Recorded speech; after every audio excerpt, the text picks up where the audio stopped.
দর্শক, Penney page থেকে আপনাদের সবাইকে স্বাগতম। বর্তমানে বাজারের নিত্য প্রয়োজনীয় দ্রব্যমূল্যের যে ঊর্ধ্বগতি, তা নিয়ে আসলে কেমন চলছে সাধারণ জনগণের জীবনযাত্রা, তো আজকে তুলে ধরবো। আমরা এখানে পেয়েছি একজন ভ্যান চালক ভাই, ওনার জীবনযাত্রা কেমন যাচ্ছে আপনাদের সবার সামনে তুলে ধরবো। আমাদের সাথেই আসুন।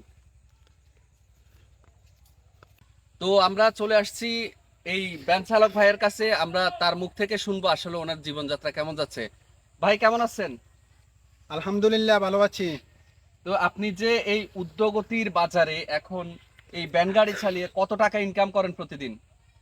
অনুমানিক ধরেন 2 থেকে 3 হাজার টাকা। কি বলেন ভাই? ভালো ভালো মানুষ বলে যে চাকরি করে ভাত খাইতে পায় না। কি বলেন ভাই, আমি তো 3 বেলা গরু গোস্ত ছাড়া ভাতে খাই না। কেমনে সম্ভব? আগে এখান থেকে নতুন বাজার যায় ভাড়া পাইতাম 20 টাকা, এখন পাই 60 টাকা। জিনিসপত্রের দাম যেমন বাড়ছে আমাদের ইনকামও তেমন বাড়ছে। মানুষ যে চারিদিকে বলে দ্রব্যমূল্যের ঊর্ধ্বগতি, কেউ খাইতে পারতেছে না, এ বিষয়ে আপনি কি বলবেন? আরে ভাই কি বলেন, আপনি আমারে দেখানছে দ্রব্যমূল্য ঊর্ধ্বগতির কারণে বাংলাদেশের কোনো একজন মানুষ না খায় মরছে? একটা দেখান। সাংবাদিক ভাই এর কথা কি শুনেন? এই গাঞ্জা খাই পকেট। দুধ বেড়া, কি কস? আমি তো আগে ভাড়া মারতাম 20 টাকা, এখন 20 টাকার ভাড়া হয়েছে 60 টাকা। বেড়া, আমি কি মিথ্যা বলতেছি? তুই আশেপাশে খোঁজ নিয়ে দেখ। আমি 20,000 টাকা বেতনে চাকরি করি। আমি এই সংসার চালাইতে কষ্ট হয়ে যাগো, ঘর ভাড়া দিতে কষ্ট হয়ে যাগো। এই 3 বেলা ভ্যান গাই চালা গরু মাংস দিয়ে কিভাবে খায়? হালার ঘরের হালা, তুই চাকরি করতে যাইয়া 7 ঘন্টা ডিউটি কর, তোমার কি সরকারে 2 লাখ টাকা বেতন দিব? এটা কি সরকারের দোষ? তার মানে আপনি কি বলতে চাচ্ছেন সবাই জব বাদ দিয়ে আপনার মতো রিক্সা চালাইবো? অবশ্যই। আমি গরু গোস্ত ছাড়া ভাতে খাই না। আমি সারাদিনে কাম করি 12 ঘন্টা, তো আমি গরু গোস্ত খামু না হে খাইবো? ওই বেড়া, তুই তো অশিক্ষিত। তুই চাইলে তো রিক্সা চালাইতে পারবি। আমার ছোট ভাই মাস্টার পাস করি ঘরে বসি রয়েছে, কাম কাম কাজ পায় না। হালার ঘরের হালা, মাস্টার্সের সার্টিফিকেট বাসায় ঝুলাইয়া রাখছি, পুলিশে বাসা বাইতে ফেলাইছে। আর তুই আইসস বেটা মাস্টার্স লইয়া। ব্যাংক চালানি কি খারাপ? শিক্ষিত হয়েছি এজন্য কি ব্যাংক চালাইতে পারবো না? আরে বেটা হুডানি মারাত মানছে কি করবো? ওই বেটা, তোরা কি মানছে ঘরে বাদ দিয়ে আইবো? আর 2 দিন পর পর নাটক করস, সার্টিফিকেট পুরাই ফেলস। আরে অনার্স মাস্টার্স পাস করছস টাল্টি বাল্টি কইরা, চাকরি পাইবি কই থেকে? যারা চাকরি করার তারা নিজেদেরকে ওইভাবে তৈরি করে নিছে। তোদের পড়ালেখায়ও জামিলা, তোদের মাথায়ও জামেলা। তোরা শুধু সরকারের দোষ দেশ আর রাস্তায় নামস, গাড়ি ফুডস। তোদের দ্বারা কিচ্ছু হবে না। তাহলে আমরা এত বছর ধরে লেখাপড়া করি, তাহলে কি করলাম? হালার ঘরের হালা, মামু খালুর হাত ধইরা তোরা কলেজ থেকে ভার্সিটিতে উঠছস। এখন আর তোদের মামু খালু চলে না, এখন প্র্যাকটিক্যালের যুগ।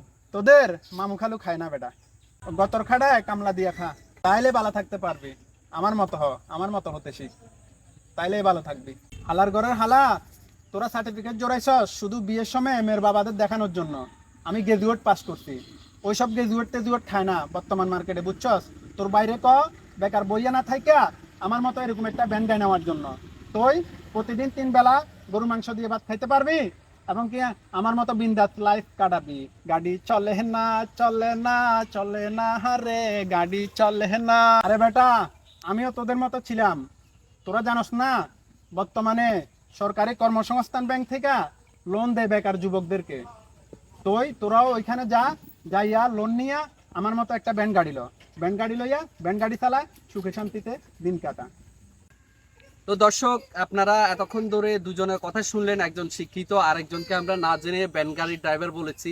সে বায়ো শিক্ষিত, মাস্টার্স কমপ্লিট করে সার্টিফিকেট বাসায় রেখে সে ভ্যান গাড়ি চালাচ্ছে। আসলে কোনো কাজই কখনো ছোট নয়। তিনি বলেছে 3 বেলা গরু গোস্ত দিয়ে ভাত খায়, এই বয়সে মার্শাল্লাহ এখন পর্যন্ত ব্যাংকে 5 লাখ টাকা জমা আছে বলছে। আসলে আমরা প্রতিটা জায়গাতে সরকারের দোষ না দিয়ে আমরা যদি চেষ্টা করি, এই যে তিনি কাজ করতেছে, হয়তো কোনো খামারের কন্ট্যাক্ট নিয়েছে, গরুর জন্য ঘাস নিয়ে যাচ্ছে। আসলে কোনো কাজই ছোট নয়, সকল ধরনের কাজকেই আপন মনে যদি আমরা নিয়ে থাকি তাহলে আমরা হয়তো সফল হতে পারবো। তো ভাই আপনাকে একটা কথা বলি, যে আজকে তো কথা শুনছেন, এই ভাই শিক্ষিত হয়েও কাজ করতেছে, আর আপনারা যদি সার্টিফিকেট পড়ান সরকারের দোষ দেন, এটা হবে আপনাদের ব্যর্থতা। আপনাদের কোয়ালিটি থাকলে আপনারা অবশ্যই ওই পড়ালেখা কাজে লাগাইয়া আপনাদের জীবন মান সচল করতে পারতেন। তো জ্বালাও পোড়াও এসব বাদ দিয়ে নিজের কাজে নিজে লাগুন, এটাই ভালো হবে। আজকে যে জ্বালাও পোড়া করছেন, হয়তো সেখানে আপনার মা অথবা আপনার বোন থাকতে পারে, কারো মা অথবা কারো বোন থাকতে পারে। এই ধরনের জ্বালা অপরাধ থেকে বেরিয়ে এসে নিজের কাজে নিজে লেগে ফেলুন। দর্শক সবাইকে ধন্যবাদ। আমরা যারা একে অপরকে নিয়ে সমালোচনা করি, সমালোচনা না করে নিজেদেরকে নিয়ে কিছুক্ষণ ভাবি যে আমরা কি করলে আমাদের আগামী জীবনটা সুন্দর হবে। সবাই ভালো থাকবেন, সুস্থ থাকবেন। আমাদের ভিডিওটা ভালো লাগলে অবশ্যই শেয়ার করে দিবেন এবং কমেন্ট করে জানাবেন কেমন হয়েছে। আমরা নতুন ভুল ত্রুটি মার্জনীয়।